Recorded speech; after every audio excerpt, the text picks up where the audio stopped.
Hi, my name is Oscar Gonzalez, and today I'll be doing a presentation on the invasions of privacy in modern technology. So after reading the stimulus materials, I decided on my research question, which is, are the latest innovations in technology negatively impacting society? My view on this is that modern technology that is placed around our personal environment has aspects that go unnoticed as invasions of privacy. So first of all, I want to start off with the connections to stimulus materials. In specific, extrasensory and olfactory perception really helped me and aided me in this. So extrasensory really talks about how sensors have become abundant in society. If we take a look around, there's sensors almost everywhere we look, to cameras, microphones, motion sensors, etc. And it also talks about Doppel app, which is something that really interested me. It talks about how it's basically a software that showcases an environment that is composed of sensors all throughout, and we're able to look at audio, motion in the room, temperature, etc. Olfactory perception talks about how research has greatly developed regarding how the brain functions along with our senses. And I looked at this from a different perspective.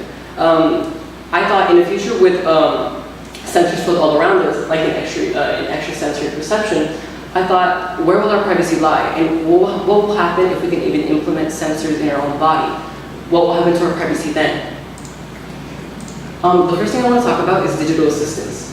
So there's always been privacy concerns surrounding digital assistants, to Siri, Alexa, Cortana, etc.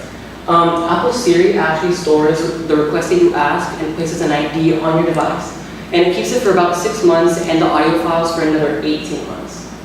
This information, Apple said that it's used to improve Siri and voice recognition in general. But for some people, it's a little unsettling knowing that your device is recording everything that you say and using the data. In more recent Apple devices, the microphone is actually always listening and waiting for the phrase, "Hey Siri." From this phrase, then the device will turn on and wait for you to say something. So many are simply unaware, and again, it's a little unsettling knowing that something so personal to you and that you carry on at all times is always listening to you. This leads me to my next topic, which is smart speakers. Here we have Apple's HomePod, Amazon's Echo, Google's Google Home, and there's more. In short, these are wireless devices that are placed in one's home. They're usually accompanied with digital assistants and utilize a trigger word to listen for your commands. So it's always listening and the microphone is always turned on. Some privacy concerns surrounding this is that these devices have the potential to eavesdrop on your conversation, so you never really know what it's recording, and they can easily be wiretapped. So they're capable of having someone interfere, like a hacker, and listen to your audio, and some of these store requests and send them to parent companies, again, for improving the features, analytics, etc. And given that they're so new, they're actually seen as harmless to consumers. Many don't know the risk. In 2016, Amazon was actually asked to hand over information to aid in a murder case. This information was stored in the Echo Dot. Amazon did give up the data, but the case was later dropped, so we weren't able to find out in what way it exactly helped. So this prompted users to think, what data is being stored in these devices that could have helped in this case? In an article by The Atlantic, Adrienne France states, the conveniences of the modern world will likely dictate privacy norms. If we think about it, there's sensors all around us, digital assistants, etc. And these all provide convenience to us, but at what cost? Are we losing our privacy for the convenience? Now I want to talk about device vulnerabilities. Everyday devices are extremely vulnerable to hacking. Webcam, microphone hacking happens extremely often, as well as GPS and location tracking. This happens due to operating system vulnerabilities, and many people have actually resorted to covering their webcams with tape for precaution. It's important to note that due to these operating system vulnerabilities, it is extremely easy now to hack into a webcam. Former FBI Director James Comey, as well as Mark Zuckerberg, do advocate covering webcams just for precaution, because you never know what's going to happen. In this graph, we see the percentage of adults who own the following devices. So 95% of people in the US adults own a cell phone, and 77% own a smartphone. Again, it's important to note that all mobile phones have the potential to be hacked into.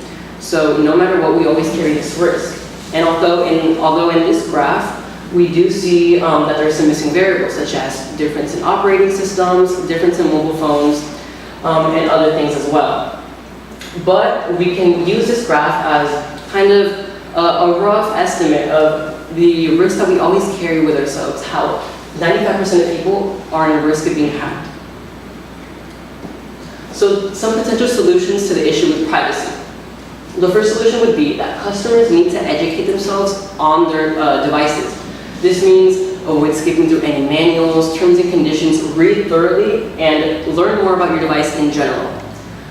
Second, companies should make sure that customers are completely aware of any potential privacy concerns. So this means avoid fine printing. Companies should be transparent at all times to the consumer, and this is definitely beneficial to both the company and the consumer. Any avoidance of lawsuits really helps. Lastly, stricter laws need to be implemented in order to further protect their privacy. As devices keep innovating, laws need to govern just exactly how powerful these devices can truly be. And our privacy laws in the US are in desperate need of modernization. Here are some limitations to my solutions. So for the consumers, technology keeps changing rapidly, so it's extremely hard to keep up with your device because another one comes out right away. So as one gets another device, boom, another one comes out. Second, companies may not be willing to give up such valuable information to them. So this would have to cause a reinventing of the brand if some information that they wouldn't want to get out is out. Lastly, laws might take extremely long to pass through Congress or even get drafted. Companies and developers might not even approve of having these laws drafted in fear of, again, reinventing their brand or anything like that, for fear of just their brand in general and anything surrounding them. Thank you so much for watching, and here are my sources. All right, so let me ask you a couple of questions. So, how did you research your question? How did your research question evolve as you moved through the research process?